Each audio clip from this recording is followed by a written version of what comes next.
iyo dhinaca kale xubnaha mas-uuliyiinta sare ee jilada Wanele ayaa waxaan kaga hadalay sidii loo xoojin lahaa arrimaha nabadgelyada iyo deganaanshaha deegaanka looga wada shaqayn lahaa arrinta iyada si wadajir ah oo walaalnimo leh looga wada shaqayn lahaa.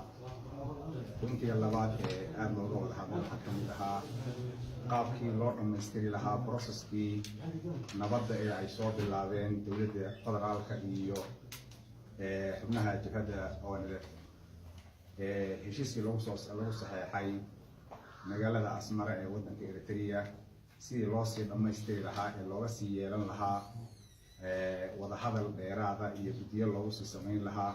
hawshaasina ay u iman lahayd goobteedii ku habboonayd iyo goobteedii ku habboonayd ay usoo tegi lahayd iyo aad looga wada hadlay. hawshaasina waxay noqotay mid si boqolkiiba boqolada isla qaatay. waxaan leenahay jihadda oo hadda nabadda ragga ka mida waddanka iyo deegaanka maamulkiisa oo isna dadkii soo dhaweeyey ee dejiyey jihadda ka siday u arkaan arrimaha siyaasadeed ee deegaanka hadda ka jira iyo deganaanshaha iyo nabadda. waxaan leenahay si wada jir ayaan u shaqaynaynaa. fariinta ay dowladda deegaanka Soomaalida iyo jihaddu u gudbinayaan shacabweynaha deegaanka Soomaalida hawayaan shacabku inuu garab istaago isbeddelka guud ee dalka iyo deegaankaba ka socda ee uu hogaaminayo ra'iisul wasaare mudane Abiy Ahmed kaas oo ah milestone-ka lagu qiyaaso xuquuqaha hadda ka socda iyo xorriyaadka la siiyey ama loo xaqiijiyey ummadda Itoobiya inay garab istaagaan oo nabadda iyo xasiloonida la ilaaliyo bay fariinta deegaanku ay tahay ama dowladda deegaanku ay tahay ka wanaagsantii.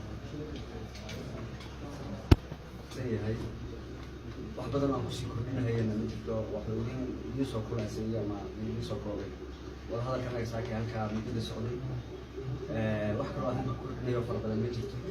ilaa waxaan doonay inaan ku kordhiyo madaxweynaha waan u nimid ujeedada ugu weyn waxay inaan siino warbixino guddiyadii isku dhafka ahaa ee ka shaqaynayay arrinta ku saabsan xasilinta iyo amniga sugiddeeda iyo ciidankii ONLF ee yimid dalka sidii maaragtay loo jahayn lahaa arrimahaasaan ahayd waxaan badan inaan maaragtay warbixin ka siino iyo inaan maaragtay aan ka wada hadalno sidii loo sii xoojin lahaa amniga iyo xasiloonida. horta waa wax ilaahay lagu mahdiyo weeye maanta in gobolka Soomaaliya Somali State uu noqdo model maaragtay Itoobiya oo dhan ay tiraahdo maaragtay waa waddanka waa meesha kaliya xasiloonida ka jirto iyadoo aan ogsoonahay inuu ahaa meesha kaliya loo soo qaato kalalaasaha iyo sidaan la soconno waddankan Soomaalida ay degto tan iyo intaan anigu xasuusanayo ninkayga weyn hadda araystay weligii wuxuu ahaa waddan ay ku jirto maaragtay ay ku jirto xukun military ku jiro oo aan curfew iyo saaran yahay. maanta haddii aan markaan model u noqonay xasiloonida iyo amniga waa wax ilaahay lagu mahadiyo waa wax laga shaqeeyo weeye. xikmadda maamulka meesha ka dhisan iyo ururka oo iskaashaday ayaan arrintaa ku waana sii xoojinaynaa. intaas ayaa runtii ugu baaqayaa ummadda Soomaaliyeed aan gaarsiinayaa fariintaas. aad iyo aad waa umahadsantihiin waan ugu baaqaya waan ugu mahadnaqaynaa maaragtay maamulka iyo madaxweyne Mustafa hawe Xuseen Maxamed Nuur waxaan ahay hoggaanka cilmi baarista iyo qorsheynta ONLF. umahadsantihiin.